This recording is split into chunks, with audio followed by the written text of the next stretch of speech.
Olá, amante do terror.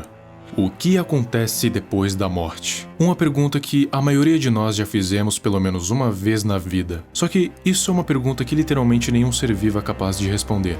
Apenas acreditar. Ter uma crença em algo que vem após a morte. E sabe o que é o mais interessante? É que quando falamos sobre o que pode acontecer após a morte, todas as crenças, teorias, suposições acabam se tornando possíveis verdades. Por exemplo, o pós-morte mais utilizado no mundo, céu e inferno. Os bons vão para o céu e os maus para o inferno. Também há a crença no renascimento, onde quando você morre, sua alma ou seu espírito renasce em algum outro corpo sem as memórias de sua vida passada.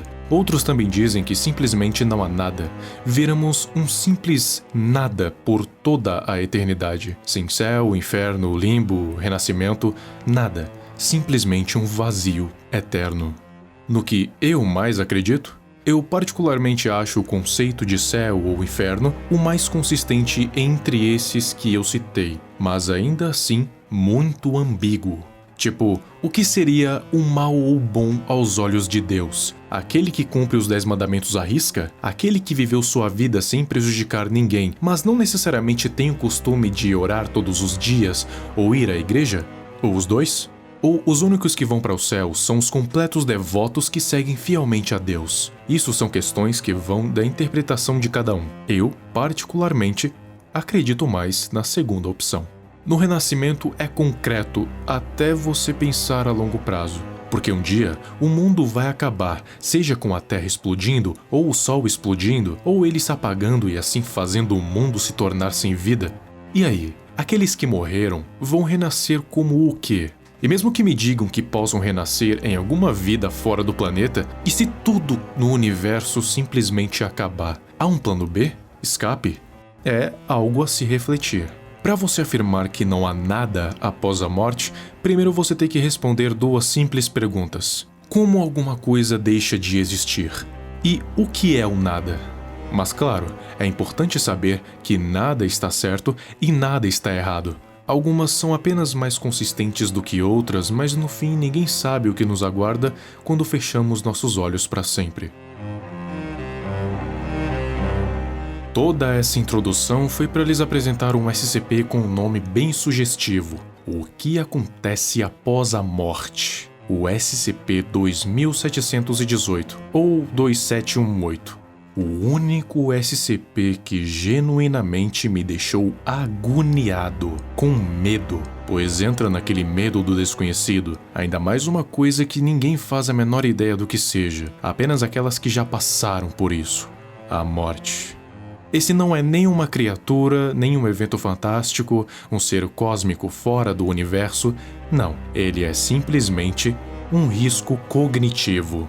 Todos os processos de ressuscitação quase sempre envolvem trazer alguém para a vida através de algum meio de reversão temporal. E em todos os processos, essas pessoas ressuscitadas voltam sem nenhuma memória de sua morte. Esse SCP apresenta alguém que já passou pela experiência de morte e foi ressuscitado para contar a história. E esse alguém é um conselheiro O5 da Fundação, chamado Roger. Todos os conselheiros O5 são obrigados a estenderem suas vidas através de suplementos e meios anômalos, mas o Roger não o fez. E durante uma de suas viagens, um acidente vascular cerebral tirou a sua vida, e assim ele foi empoleirado numa região rochosa na ilha de São Domingos. Ele havia morrido sozinho e demorou 14 anos até a Fundação achar o seu corpo, obviamente já em ruínas. Só que ele havia morrido com informações importantes e únicas que os conselheiros precisavam. Só que nenhum dos métodos temporais de ressuscitação estavam funcionando. Então, eles pegaram uma diáspora, ou seja, o que restou do corpo dele, para construir uma aproximação quântica do que ele era. E então, acharam um outro corpo conservado para reanimá-lo. E, surpreendentemente, deu certo. Mas lembra do que eu disse que geralmente as pessoas ressuscitadas não possuem memórias de sua morte? Então, dessa vez, ela tinha.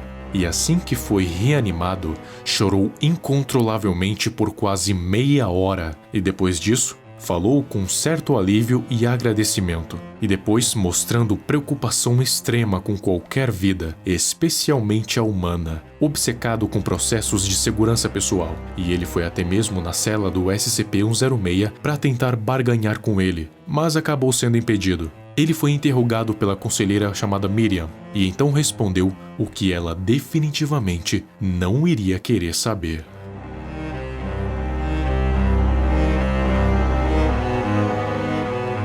É uma coisa que já passou pela minha cabeça e pela cabeça de muitos aqui. E simplesmente acreditamos e torcemos e queremos que não seja real. Que quando morremos, na verdade, não ficamos realmente inconscientes, e sim apenas paralisados dentro de nossas próprias consciências e ainda podemos sentir tudo, mas sem poder fazer nada. Sentir nossos corpos apodrecendo, cada pequena parte ser ocupada por vermes, ou a sensação de sufocamento interminável, sentindo nosso corpo lentamente se desfazendo até que sobrem pedaços, que ainda assim podemos sentir. Eis as palavras de Roger. Eu me enxergava dentro de um objeto imovível, e a intensidade da resistência se amplificou. Sutil, depois aguçado, depois agoniante. Não consigo descrever completamente, mas imagine prender a sua respiração, além da tentação, além da dor, além do desespero, com a cabeça se debatendo e olhos saltando. Um sonho de sufocamento sem fim. Minha pele secava e rachava com a luz do sol. E insetos famintos desceram rapidamente. Senti os ovos chocarem, larvas se arrastarem, gases surgindo e estourando dentro de mim, cada célula se rompendo, fluidos intestinais se azedando e apodrecendo. De alguma forma, minha capacidade de experimentar e armazenar essas sensações crescia, mesmo que eu tivesse amplamente ciente do meu cerebelo sendo despedaçado e devorado.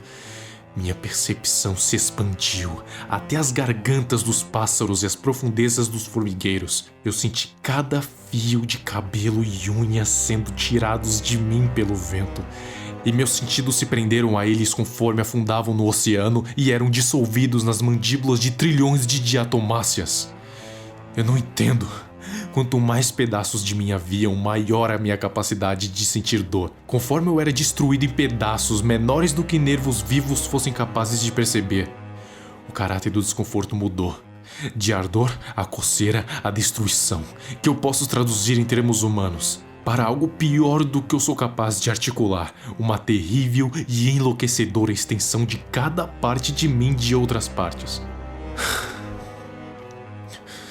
As pessoas se tornam dormentes a dores crônicas da vida, não é? Mesmo assim, a cada ano, a cada mês, cada segundo que se passava, eu juro por Deus, eu juro que só se intensificava com o tempo. Depois disso, Miriam contou a todo o conselho sobre o que Roger havia lhe falado, e todos ali entraram em histeria. Até que o procedimento 17 foi ativado e um gás amnésico foi disposto na sala para que todos esquecessem do que haviam ouvido. Apenas Miriam e Roger conseguiram escapar, porém Miriam foi terminada por um dos soldados, e quanto a Roger, ele voltou até o SCP-106 e pediu para que ele fosse torturado durante toda a eternidade, pois isso era muito melhor do que a experiência que teve por 14 anos.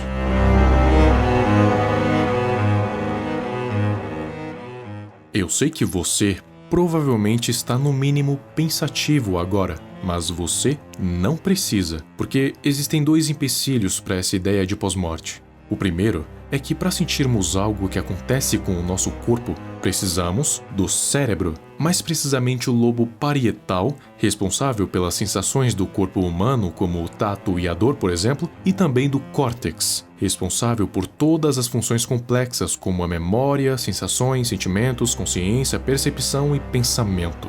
Se por algum acaso isso realmente acontecesse e o cérebro parcialmente ligasse, os corpos, depois de 2 anos, se decompõem totalmente e, logicamente, o cérebro vai junto, e junto dele, todas as funções vitais. E, como já tinha se passado 14 anos, do corpo dele só restavam alguns fragmentos de ossos, junto do artefato que ele carregava em seu bolso. Ou seja, o seu cérebro já tinha se desintegrado fazia muito tempo. Então simplesmente não faz sentido ele ter sentido tudo o que acontecia com seu corpo. E o segundo motivo é que existem vários outros SCPs e entidades que simplesmente vão totalmente ao contrário dessa ideia, ao exemplo dos Irmãos Morte, do SCP-1440 e até mesmo o Rei Escarlate, que desvia a alma dos mortos para torturá-las. Então, o que aconteceu com aquele conselheiro pode muito bem ser algum tipo de punição, ou exceção, ou até uma mentira. Porque até parece que os conselheiros iriam revelar algo assim num documento facilmente acessável, e ainda revelar essas informações sobre o Conselho O5. Ainda mais que sabemos que qualquer informação que temos sobre eles tem caráter duvidoso. Mas ainda assim, ninguém sabe o que nos aguarda depois da morte.